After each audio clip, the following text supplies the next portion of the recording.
bedtime stories for kids. Help your children fall asleep fast with meditation stories and classic adventures for toddlers. Written by Richard Blacksmith. Narrated by Richard Blacksmith and Sally Fills. The Fire. Mark's neighbor, Miss Abernethy, did not seem to like him. His mom had always told him that it was polite to say hello to any of the neighbors, especially if he saw them in the street. But every time he said hello to Miss Abernethy, she completely ignored him.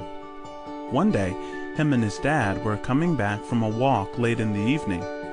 They'd been trying to spot bats together in the trees in the park, and Mark could see Miss Abernethy sitting in a chair in her living room. He noticed her because the light from her television was making her face change all different colors as she watched. She turned and saw him looking at her through the window as he walked down the street. He lifted a hand and waved. He gave Miss Abernethy his biggest smile. Miss Abernethy got up from her chair, leaned over to the window, and pulled her blinds shut with a snap. It made Mark jump. Well, that confirms it, he thought to himself. She really does hate me. One day, Mark was playing with his cousin Katie in the garden. They were practicing football. Both of them were on the school team, and they practiced shooting goals and passing the ball to one another. It had been raining, and they were both streaked with mud.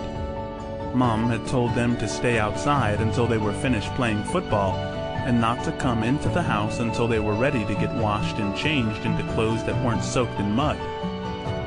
She gave them a bottle of water, packets of crisps, and an orange and an apple. Mark was focusing on peeling his orange when Katie kicked the ball high in the air. Mark noticed at the very last possible moment, and he jumped in the air to headbutt the ball. The ball sailed into the sky as Katie and Mark cheered. When they stopped cheering, Mark asked, "Where did the ball go?" "I was too busy celebrating to see it come back down."